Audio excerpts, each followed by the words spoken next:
नमस्कार, मैं संगीता राव और आप देख रहे हैं आप अभी तक न्यूज। शुरुआत करते हैं आज की बड़ी खबरों की।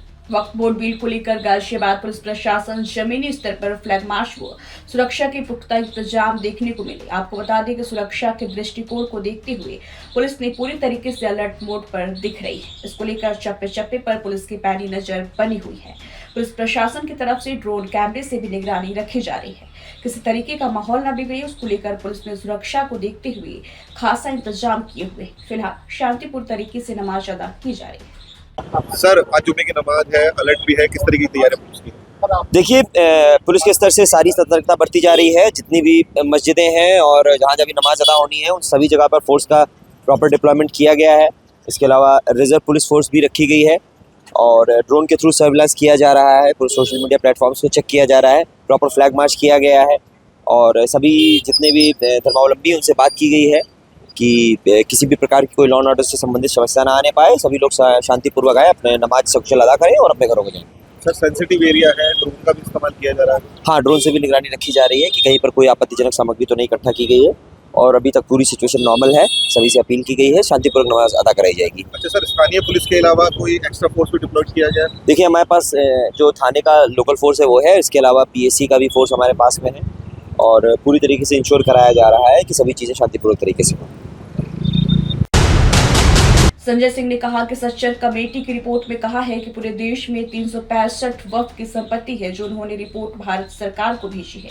2009 की भाजपा के घोषणा पत्र में कहा था कि इन सब जमीनों पर कोई कब्जा नहीं है, यह सिर्फ मुस्लिम की जमीन है, जिसको लेकर इन लोगों ने मुस्लिम धर्म गुरुओं से भी बात की थी। ये जमीन है वक्फ की। मैंने इसको लेकर एक शपथ पत्र भी दाखिल किया था, लेकिन अब भाजपा सरकार कह रही है कि वो सब गलत तरीके से कब्जा कर रखा है। यह उनकी चाल है कि वो मुस्लिम लोगों को जमीनों को हथियाना चाहती है, जबकि सारी जमीन अब डिजिटल हो गई है, सारे कागजात डिजिटल हो गए हैं। तो अब कैसे कह सकते हैं कि वो जमीन उन लोगों की नहीं है? तमिलनाडु में है मंदिरों के पास। तुम कह रहे हो ना 9.4 लाख एकड़ जमीन वक्फ के संपत्तियों के पास है पूरे देश में, आप यही तो कह रहे हो। और कितनी अकेले हिंदू मंदिरों के पास है? अकेले तमिलनाडु में 5 लाख एकड़, 5 लाख एकड़। तो उनसे 3 गुना 4 गुना ज्यादा संपत्ति हमारे पास है हिंदुओं के मंदिरों के लिए। गुरुद्वारों के पास संपत्तियां हैं, जैन धर्म के लोगों के पास संपत्तियां हैं, बौद्ध धर्म के लोगों के पास संपत्तियां हैं। इससे आपको क्या समस्या है? लोगों ने दान दिया है, उनकी संपत्तियां हैं। आज भी यूपी में अलर्ट है वक्फ के बिल पास होने के बाद आज जुम्मे की नमाज। देखिए, उनको मैं कहता रहा हूँ आपसे कि माहौल ख़राब करना है इस देश का, तो इसलिए वो ये सब चीज़ें करते रहते हैं, गुमराह करते रहते हैं लोगों को।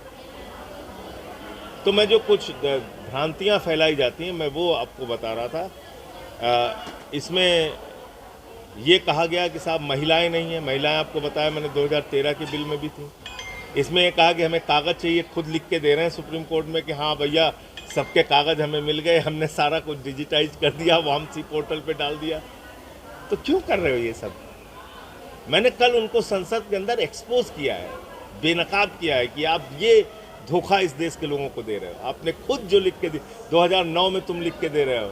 अच्छा, और मैं मजे की बात बताऊँ आपको, जब ये बिल 13 में आया, 95 में आया, 95 के बिल की बहुत आलोचना कर रहे थे ना, 95 के बिल को भी बीजेपी ने समर्थन दिया। 95 के वक्फ बिल को भी बीजेपी ने समर्थन दिया है, 2013 के बिल को भी समर्थन दिया है, लोकसभा राज्यसभा दोनों में।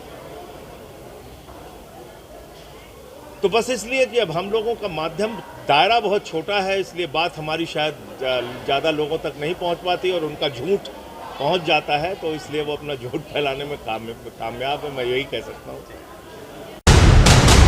वक्फ बिल लोकसभा और राज्यसभा में पास होने पर उत्तर प्रदेश सरकार में मंत्री नरेंद्र कश्यप ने अपनी प्रतिक्रिया देते हुए ये कहा कि बिल मुस्लिम समाज के प्रति एक तोहफा है, जो गरीब मुस्लिम लोगों के लिए मील का पत्थर साबित होगा। साथ ही मंत्री नरेंद्र कश्यप ने क्या कुछ कहा, सुनिए। मैं किसी के फोटो से परहेज नहीं है, आज भी सभी होल्डिंग्स पे कुछ, लेकिन इतना जरूर है कि कार्यक्रम का आयोजन सामाजिक संस्था के माध्यम से हुआ है, तो उसमें सामाजिक नेताओं को भी स्थान दिया गया है। कल के बैनर पे, मंच पे, सब जगह हमारी पार्टी के नेताओं के फोटो और नाम सबके हैं। उस पे नहीं, ये सवाल बहुत गंभीर नहीं हो सकता माय डियर, है ना। कोई ज़रूरी नहीं है साहब, ये ज़रूरी नहीं है। ये मैंडेटरी थोड़ा ही सब चीज़ें होती है, संस्था अपने हिसाब से प्रोग्राम को देखती है, ये बड़ा मुद्दा नहीं है ना। गंभीर सवाल करें तो अच्छा लगेगा मुझे भी। 5 अप्रैल को गाजियाबाद के घंटाघर रामलीला स्थित विशाल मैदान में कश्यप निषाद संगठन द्वारा महर्षि कश्यप जयंती के अवसर पर महाकुंभ का आयोजन किया जा रहा है। इस महाकुंभ का आयोजन हर साल की भांति इस साल भी उत्तर प्रदेश सरकार के स्वतंत्र प्रभार राज्य मंत्री एवं ओबीसी मोर्चा के प्रदेश अध्यक्ष नरेंद्र कश्यप की ओर से किया जा रहा है। नरेंद्र कश्यप के द्वारा आयोजित कार्यक्रम में 7 राज्यों के साथ ही उत्तर प्रदेश के अलग अलग शहरों से कश्यप निषाद समाज के पदाधिकारी और संगठन के लोग शामिल होंगे। 5 अप्रैल को घंटाघर रामलीला मैदान में आयोजित होने वाले इस भव्य समारोह के लिए तैयारी शुरू कर दी गई है। बताया जा रहा है कि इस कार्यक्रम में हजारों की संख्या में लोग और पार्टी के पदाधिकारी शामिल होंगे। साथ ही इस कार्यक्रम में उत्तर प्रदेश के मुख्यमंत्री योगी आदित्यनाथ, डिप्टी सीएम केशव प्रसाद मौर्य के अलावा कई विशिष्ट अतिथि भाग लेंगे। मुख्यमंत्री जी ने संगरूरपुर में किया था महाराजा निषाद राज जयंती के अवसर पर, उसके उपलक्ष्य के अवसर पर। तो लगातार उत्तर प्रदेश और देश में सनातनी विचार का विस्तार, संत महापुरुषों के प्रति लोगों की बढ़ती हुई आस्था और निरंतर हमारा प्रयास एक नए इतिहास की सर्जना में कुछ कदम आगे बढ़ाने की कोशिश की है। कल के आयोजन में अभी तक की जानकारी के मुताबिक उत्तर प्रदेश के उप मुख्यमंत्री श्रीमान केशव प्रसाद मौर्य जी का कार्यक्रम फाइनल हो गया है, प्रोटोकॉल जारी हो गया है, निश्चित हो गया है। माननीय मुख्यमंत्री जी के आने की घोषणा हमने मीडिया के बीच में की थी, उनसे वार्ता करने के उपरांत, लेकिन कल भी मैंने माननीय मुख्यमंत्री से वार्ता की है। हालांकि उन्होंने अवगत कराया कि अष्टमी और नवमी को 2 दिन वो मठ में रहते हैं, पूजा पाठ में रहते हैं, तो कठिनाई धार्मिक अनुष्ठान के कारण कठिनाई का थोड़ा सा था विषय। फिर भी मैंने उनसे आग्रह किया कि फिर भी एक बार प्रयास अवश्य करें, यदि आ सके तो गाजियाबाद का सौभाग्य होगा। उनके अलावा बाकी अपने जनपद के सभी हमारे जनप्रतिनिधि, उन सबको हमने आग्रह किया है। आदरणीय सुनील शर्मा जी, आदरणीय अध्यक्ष जी हमारे विराजमान हैं, हमारे क्षेत्रीय अध्यक्ष सत्येंद्र जी, हमारे सभी विधायक, हमारे सांसद जी अतुल जी, तो भारतीय जनता पार्टी के सांसद, विधायक, एमएलसी, मेयर, संगठन के लेकर महानगर, जिले से लेकर मंडलों तक सभी कार्यकर्ताओं को निमंत्रण दिया है। और उनके अलावा भी राष्ट्रीय ओबीसी मोर्चा के राष्ट्रीय अध्यक्ष डॉक्टर के लक्ष्मण जी, जो पार्लियामेंट्री बोर्ड के मेंबर भी हैं और राज्यसभा के एमपी भी हैं हमारे उत्तर प्रदेश से, उनके आने का कार्यक्रम भी तय हुआ है, निश्चित हो गया है।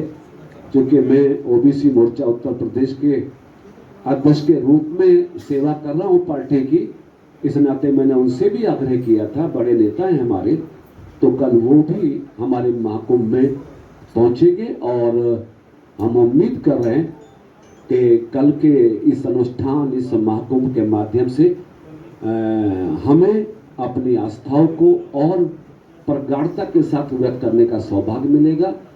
और निश्चित कल आने वाले हजारों हजारों अनुयायियों का आशीर्वाद और सहयोग हमें मिलेगा। मैं आप सबसे बहुत हृदय से निवेदन करता हूं कि हमेशा हमारे मीडिया के बंधुओं ने गाजियाबाद सौभाग्यशाली है इस बात के लिए।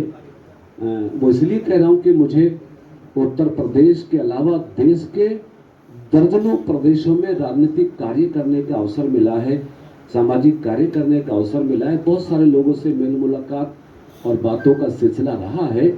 लेकिन गाजियाबाद में हमारे मीडिया बंधु सामाजिक आयोजनों में, धार्मिक आयोजनों में परिवार के सदस्य के रूप में आपकी सहभागिता होती है, आपका सहयोग होता है। तो इस बार भी मेरा निवेदन आपसे रहेगा कि आप पत्रकार की भूमिका के साथ साथ एक हमारे गाजियाबाद महाकुंभ में आप अपनी उपस्थिति दर्ज करा के मेरे परिवार के सदस्य के रूप में भी आप अपनी भूमिका निभाने का प्रयास करेंगे, ऐसा मेरा निवेदन है। मैंने अपनी बात कह दी है। एक यदि उचित होगा तो एक विजिट कर लेंगे आपकी उपस्थिति में, जो तैयारी का जायजा ले लेंगे। और कल के लिए मैं आपको निमंत्रण करता हूं। कल समय हमने जो श्रद्धालु हैं, लोग हैं, उनको आने के लिए 11 का समय। बाल कल्याण समिति गाजियाबाद समाधान अभियान संस्था और इंडिया पेस्टाइल लिमिटेड कंपनी के संयुक्त तत्वाधान में चुप्पी तोड़ हल्ला बोल परियोजना के अंतर्गत बाल मित्र केंद्र साहिबाबाद के माध्यम से अंतर्राष्ट्रीय दृष्टि दिव्यांग निवारण सप्ताह के अवसर पर IMI कॉलेज के सहयोग से एक महत्वपूर्ण जागरूकता कार्यशाला सफलतापूर्वक की गई। इस कार्यशाला का मुख्य रूप से उद्देश्य जिले के विशिष्ट क्षमतावान व्यक्तियों को यौन अपराधों से बच्चों का संरक्षण अधिनियम पोक्सो एक्ट 2012 की व्यापक जानकारी देना और उन्हें बाल यौन शोषण से बचाव के कारागार उपायों से परिचित कराना था। आम आदमी पार्टी द्वारा नवरात्रि की 7वीं तिथि पर आयोजित फलाहार कार्यक्रम में आम आदमी पार्टी उत्तर प्रदेश के प्रभारी व राज्यसभा सांसद संजय सिंह ने अपने कार्यकर्ताओं के साथ मां के स्वरूप की पूजा अर्चना कर सब फलाहार किया। कार्यक्रम में पहुंचते ही सांसद संजय सिंह ने माता जी को चुनरी ओढ़ाकर तिलक कर मां दुर्गा का आशीर्वाद प्राप्त किया। सांसद संजय सिंह ने कहा कि आज सप्तमी के दिन मां कालरात्रि के स्वरूप की आराधना की जाती है। माता कालरात्रि की पूजा पाठ करने से सभी तरह की बुरी शक्तियों का नाश होता है। शिव शक्ति धाम डासना के पीठाधीश्वर व श्री पंचदशनम जूना अखाड़े के महामंडलेश्वर यति नरसिंहानंद गिरी ने डॉक्टर उदिता त्यागी के साथ एक वीडियो जारी करके शिव शक्ति धाम डासना में 16 अप्रैल 2025 से बंगलामुखी जयंती 5 मई 2025 तक चलने वाले शिव शक्ति महोत्सव के विषय में जानकारी। देवादिदेव भगवान महादेव शिव और जगत जननी मां जगदम्बा के चरणों में नमन करते हुए शिव शक्ति धाम डासना से मैं श्री पंचदशनाम जूना अखाड़े का महामंडलेश्वर यति नरसिंहानंद गिरी और मेरे साथ है डॉक्टर उदिता त्यागी जी, पूरे दुनिया के सनातनियों को एक संदेश देते हुए मुझे बड़ा ही हर्ष हो रहा है। माँ और महादेव की असीम कृपा से हमारे यहाँ शिव शक्ति धाम डासना में दिव्य शिव परिवार विराजने वाला है। 5 तरह की धातुओं से बना हुआ ये शिव परिवार सृष्टि के अंत तक सनातन धर्मियों का कल्याण करेगा और सनातन के शत्रुओं का समूल विनाश करेगा। जो भी लोग सनातन धर्म की रक्षा, अपने परिवार की रक्षा और अपनी रक्षा की कामना से शिव शक्ति धाम डासना में आएंगे, ये सब शिव परिवार सदैव ही उनका कल्याण करेगा। 16 अप्रैल 2025 से मां बगलामुखी की जयंती है 5 मई 2025 तक हमारे यहाँ शिव शक्ति धाम डासना में सनातन धर्म महोत्सव चलेगा।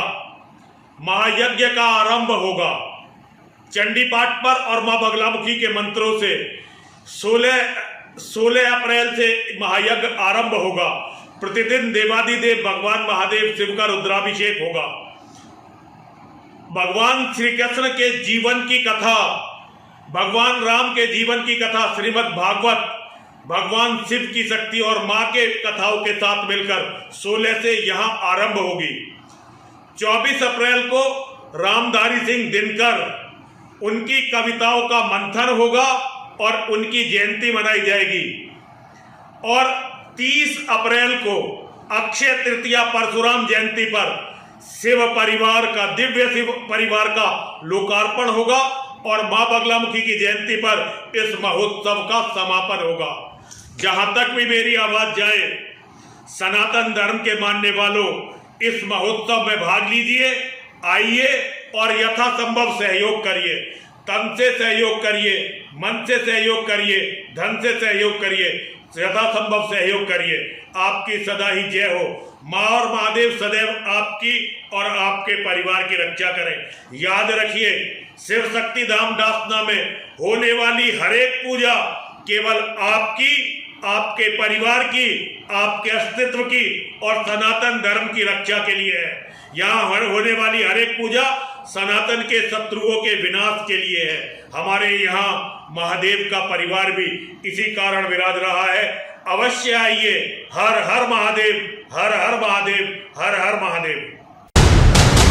अंग्रेजों के जमाने का परवाना अब हुआ बेगाना। ऑनलाइन प्रणाली से होगी अब रिहाई। गाजियाबाद में अब परवाना ऑनलाइन हो चला है। कोर्ट के आदेश के बाद अब कैदियों की रिहाई के लिए परवाने ऑनलाइन प्रणाली से जिला कारागार पहुंचा करेंगे। आधुनिक युग में इस प्रणाली से कैदियों की रिहाई में होने वाली देरी अब नहीं होगी। ये बहुत ही सकारात्मक कदम है, क्योंकि पहले कुछ फरमानों में जो रिलीज़ ऑर्डर होते थे उनमें कुछ कमियां भी रह जाती थी, तो उनको रेक्टिफाई करने में, उनको त्रुटियां सुधार करने में भी बड़ा समय लगता था। वहाँ से वापस आते थे और बंदियों के छूटने में समय लगता था। अब ऑनलाइन सुविधा होने से एक तो बंदी समय पर छूट पाएंगे, और दूसरा अगर कोई कमी, कोई त्रुटि हो जाएगी तो उसको सुधार ऑनलाइन माध्यम से हो जाएगा, और जमानत मिलने के तुरंत बाद उसकी रिहाई संभव हो जाएगी। आज क्या होता है कि शाम को 6 बजे से रिहाई होती है और सुबह 6 से 8 बजे के बीच में रिहाई होती है, लेकिन अगर ज़रा भी कोई कमी रह जाती है, उस वजह से बंदी रह जाता है, या कोई आदमी ले जाने में जो फिजिकल तौर पर जाता है उसमें पहुंचने में देरी हो जाती है, तो बंदी को, जबकि जेल प्रशासन को भी स्पष्ट आदेश है सुप्रीम कोर्ट के कि कोई भी बंदी बिना किसी कारण के बिना वजह जेल में ना रहे, लेकिन इन रिलीज ऑर्डर की वजह से काफ़ी समय तक देर में जिला कारागार में निरुद्ध रहते हैं, तो बहुत ही सकारात्मक कदम है ये। अभी माननीय न्यायालय से कुछ परवाने ऑनलाइन आना शुरू हुए हैं और जिन पर नियमानुसार कार्रवाई की जाती है। चलिए, आज तकनीकी के युग में इस तरह की चीज़ें जितनी ऑनलाइन होंगी, प्रक्रिया को तीव्रता करने के लिए ये निश्चित है बहुत अच्छा कदम है।